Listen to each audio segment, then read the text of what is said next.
All right, y'all, check me out. Check me out. Good afternoon. It's about 12 minutes to 1. Shout out to Clearwater. Shout out to Clearwater. Hold up, let me get my coffee. Let me get my coffee, and then we're gonna start. Let me get my coffee, then we're gonna start. Coffee right there in the car. Look how this red shirt jumping off with these red shorts with this red watch. Only thing that don't match is the hat, but that's all right though. Hold up, let me get my coffee. So listen.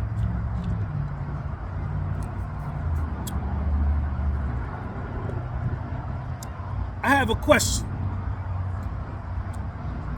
Why is it that ex-convicts, and I don't want to broad brush, I don't want to stereotype and capture everybody that I'm speaking about and put them all in one bunch, right? I'm gonna say a select few of each. Why is it that ex-convicts, dudes that have been to prison, women that have been to prison, not in all cases, some go to prison, stay a long time, get out, and then out success those civilians in society that don't have a felony conviction, that ain't never stole a pack of bubble gum in their whole life, that have all of the opportunities, are afforded all of the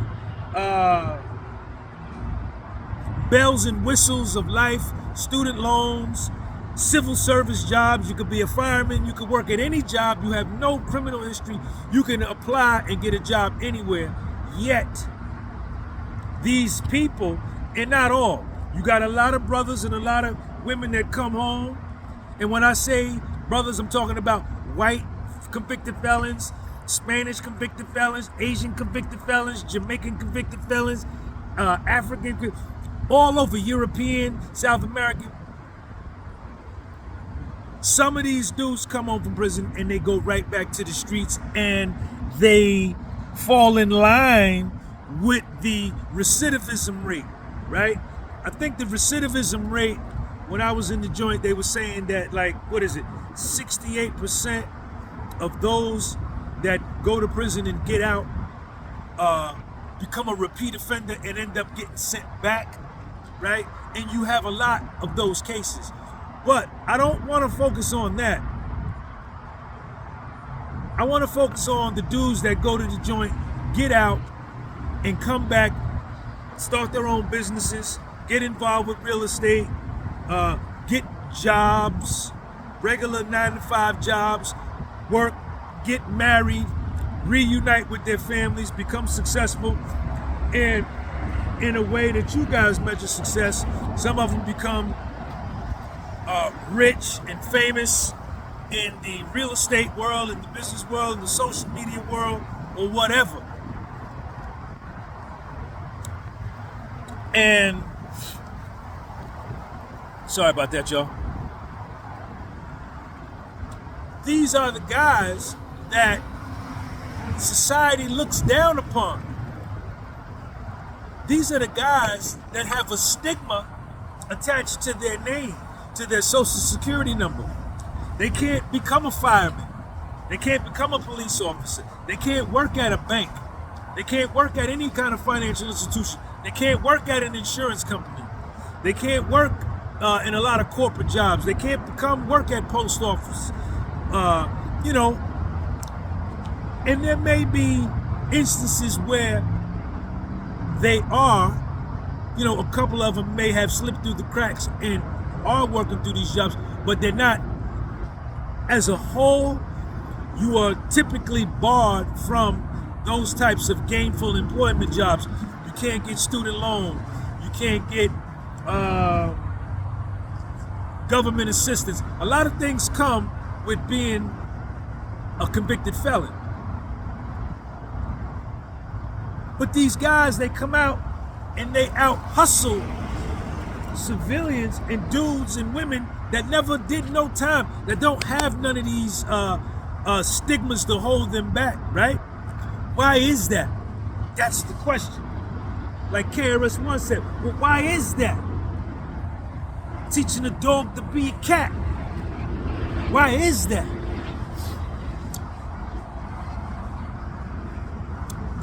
And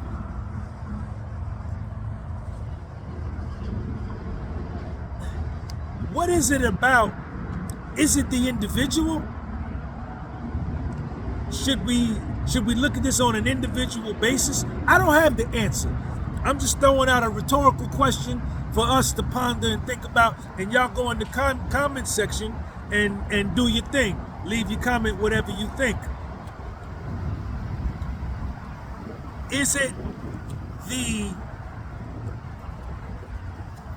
the prison experience that provides the structure and the programming and the discipline and the time to self-reflect, the time to plan, the time to think, the time to change, that these guys self-reform themselves and then they come out and they are intent on achieving success? Is it that? Okay? Or is it something individual to them that they make the ultimate decision that, yo, I don't want to live that kind of lifestyle no more. I'm changing my life. I'm going to keep it straight up and down like 6 o'clock and I'm going to be successful. Is it that?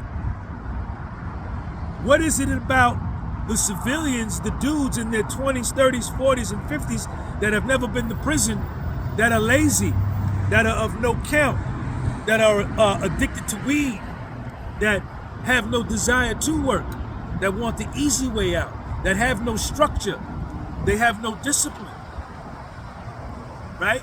They have the ability to go get a good job, but they won't do it. That's my question. You know, why is that? And a lot of people judged me. You know, a lot of people cheered my downfall. A lot of people cooperated with the feds against me. People that I knew 10, 15, 20 years. People that I helped get clean. People that I gave thousands of dollars to, tens of thousands of dollars to, and in one case, hundreds of thousands of dollars to.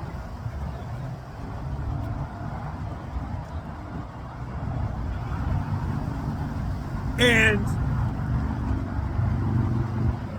I remember the words was coming back to me from the street committee that Sean is done. He done. He done. I was dating this girl and her cousin told her that Sean will never get back to where he was before he went to prison. While I'm with the honey, shot that bullet in her brain. And then she let that bullet take root in her dome, and then she began to live off of that, and then she began to look at me, you understand, sideways, and with a lot of skepticism, and with a lot of cynicism, and with a lot of contempt. But see, that fueled me. That fueled me. Because I knew that I was done doing any type of more crimes. I was done. I ain't stealing a 50-cent candy bar or a $1.25 candy bar out of Dollar Tree. I'm not doing no more crime. I am finished. I retired as a criminal. I waved the white flag. But I went to prison. I suffered a huge financial loss. Over $1 million net worth. Bunch of real estate, bunch of property. What's up, man? No, I'm not lying. Bunch of property, business, son, everything. Lost it all. But I got out. and I hit the ground running. January next month, this is December, January next month, I have been out of prison 9 years. Never been arrested, ain't had no police contact, ain't nothing. And I went from having $1,900 when I got out, and my truck wouldn't start. I had to spend $500 on my truck. I had $1,400 left, and I was homeless, living in a friend of mine's basement, me and Little Sean. And I went from there to here, to where I am today. YouTube channel, 128,000 followers. Instagram, 68,000. Facebook, 20,000. Line of hoodies, line of scullies, line of shorts, line of sweatpants. Wrote 3 books. Shirts. One-on-one consultations. Mentorship programs, everything. And these same people that celebrated my downfall, a lot of them are stuck right where they at, doing the same thing they was doing, standing in front of the same bodega, understand, laying on the same aunt's couch, playing the same video game, smoking the same weed, ain't did nothing. And I done ran by these people like they standing still. And I'm not the only one. There's a lot of dudes that I know that went to prison and got out, changed their lives, and have out-successed damn near everybody in their family. And I make this video just to drive the point home, right? We are all not created equal. Some people are better than others. Everybody's not capable of being resilient. Everybody's not capable of having a comeback in them. Everybody's not capable of having the drive necessary to actualize their vision in their mind. Everybody is not strong. Some people are weak and they don't want to become strong. They want to remain weak.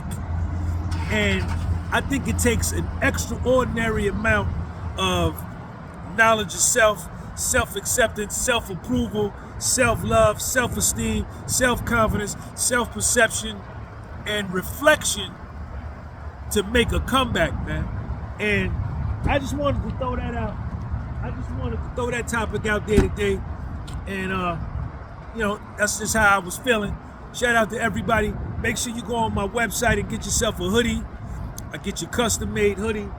The podcast was sold.bigcartel.com. It don't never stop. Sean G, Clearwater, Florida, in the house. You understand? You see, you gotta be locked in on the map. What's up?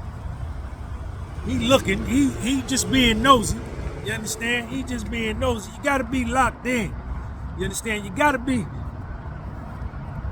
See, what you really want to do is you want to look like something. See, money can't buy you this. A lot of y'all, if you could buy it, you would buy it, right? If this was if you could buy a new physique for $100,000 and they say you could finance it over 7 years, all of y'all will say, where will I sign? Where do I sign? But you can't buy this. You got to build this. This is all in the mind, see? What, man? What you keep looking at? What? He rode around and stopped over there and looking over here. But anyway, shout out to everybody. Clearwater, Florida, in the house. It don't never stop. Sean G, podcast was sold. Peace.